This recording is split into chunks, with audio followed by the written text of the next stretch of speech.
गोविंद पादाचार्य ने उपनिषद के 4 वाक्यों के माध्यम से आदि शंकर को अद्वैत दर्शन का उपदेश दिया। ये 4 वाक्य क्या थे? सलीम जी, आप इसको लेना चाहेंगे? इनको इन लोगों को डिटेल में लिखना है। जी जी, मतलब ये तो 4 वाक्य बोले गए हैं, बट हाँ थोड़ा एक्सप्लेन कर देंगे तो अच्छा रहेगा। क्वेश्चन जो है वो केवल 4 वाक्य पूछने का। ये 4 वाक्य हैं, तत्त्वमसि, प्रज्ञानम ब्रह्म, अहम ब्रह्मास्मि और अयम आत्मा ब्रह्म। ये 4 महावाक्य कहे गए हैं। चारों जो महावाक्य हैं वह चारों वेद से आते हैं। ऋग्वेद में है प्रज्ञानम ब्रह्म, ये महावाक्य है, ये ऋग्वेद का। नोट चाहे तो कर लीजिए आप। ऋग्वेद का महावाक्य है प्रज्ञानम ब्रह्म। यजुर्वेद का महावाक्य है अहम ब्रह्मास्मि। सामवेद का महावाक्य है तत्त्वमसि और अथर्ववेद का महावाक्य है अयमात्मा ब्रह्म। तो ये 4 महावाक्य कहे गए हैं चारों वेद से। वेद का ही आखिरी रूप वेदांत जो है आपको उपनिषद है। तो इन चारों महावाक्य के जरिए गोविंद पादाचार्य जी ने अपने शिष्य शंकर को पूरे वेद का ज्ञान करा दिया, पूरे वेदांत का ज्ञान करा दिया।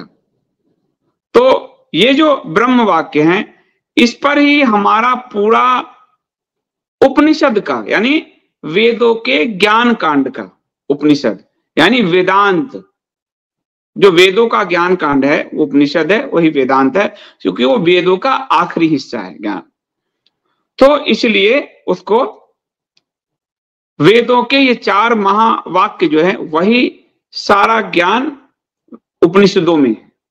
तो ये और इसका चारों का यही अर्थ है। तत्त्वमसि जो आगे आएगा, त्वम तत् असि, तुम वही हो। वही मतलब तुम जो हो वो वही ब्रह्म तुम हो। जैसे कमल जी बैठे हैं तो कमल जी की अपनी पहचान है कमल, लेकिन इनके अंदर जो वो ब्रह्म जो आत्मा है वो परब्रह्म का रूप है, प्रतिबिंब है, उसी का विस्तार है हर प्राणी में। तो ये हमारे जो उपनिषद कह रहे हैं और सामवेद तत्त्वमसि, और ये छांदोग्य उपनिषद में आया है। छांदोग्य उपनिषद में 9 से 10 बार आया है शायद ये।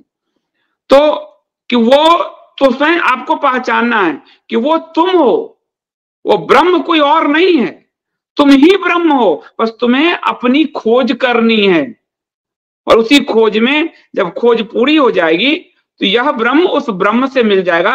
ये 2 नहीं है, 2 तो माया है जगत का जो दिखता है, वो एक है।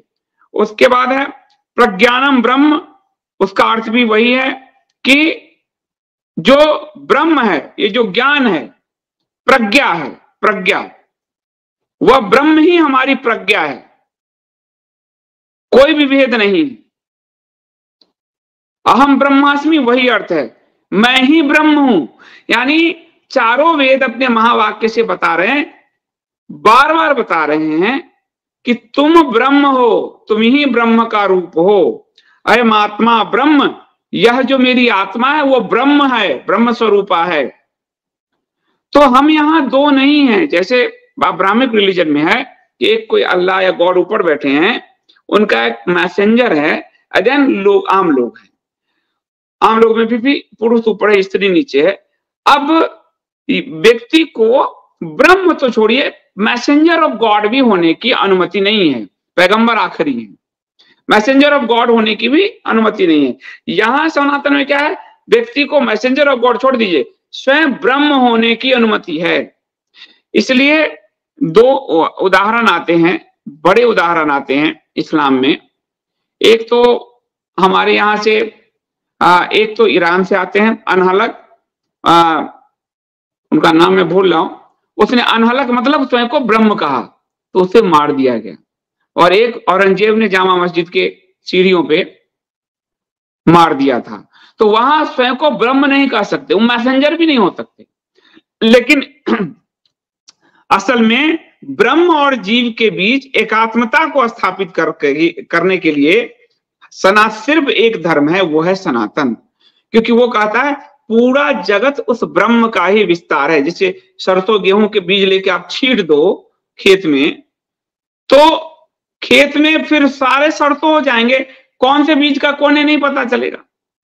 उसके अंदर वो बीज भी है, सरसों बड़ा होगा तो वही बीज आप रख लोगे, बीज भी है, और उससे वो तेल भी निकल गया, और उस तेल का गुण और उस बीज का गुण एक है।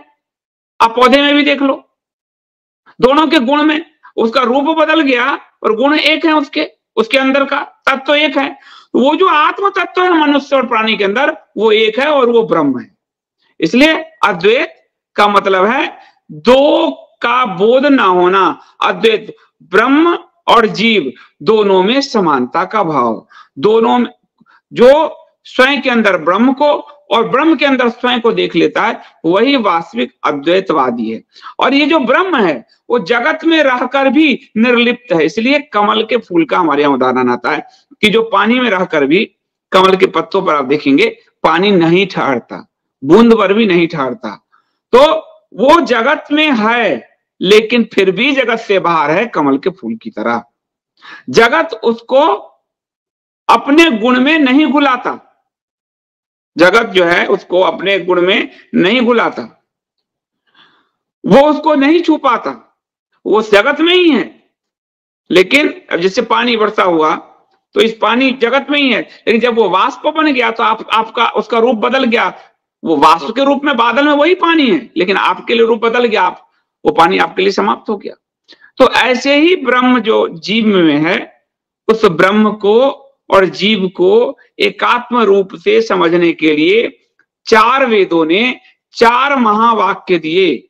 जो उपनिषदों के महावाक्य हैं ऋग्वेद के, वो है प्रज्ञानम ब्रह्म। ज्ञान के उस प्रज्ञा, बोध जगना, प्रज्ञा मतलब बोध जगना। जब बोध जग जाता है तो वो ब्रह्म के द्वार खुल जाते हैं, वो रास्ते खुल जाते हैं। दूसरा जो वाक्य है यजुर्वेद का, अहम ब्रह्मास्मि, मैं ही वह ब्रह्म हूं। और तीसरा सामवेद का, तत्त्वमसि, हे श्वेत केतु के पिता उसको कह रहे हैं, वह ब्रह्म तुम हो, जिसके लिए तुम इतने शास्त्रार्थ कर रहे हो, ज्ञान बांट रहे हो, वह तुम हो, तुम ही वह ब्रह्म हो। और उसके बाद अथर्ववेद कहते हैं, अय महात्मा ब्रह्म, मेरी जो यह आत्मा है वही ब्रह्म स्वरूपा है। तो इस तरह ये 4 महावाक्य हैं, हमेशा याद रखिएगा।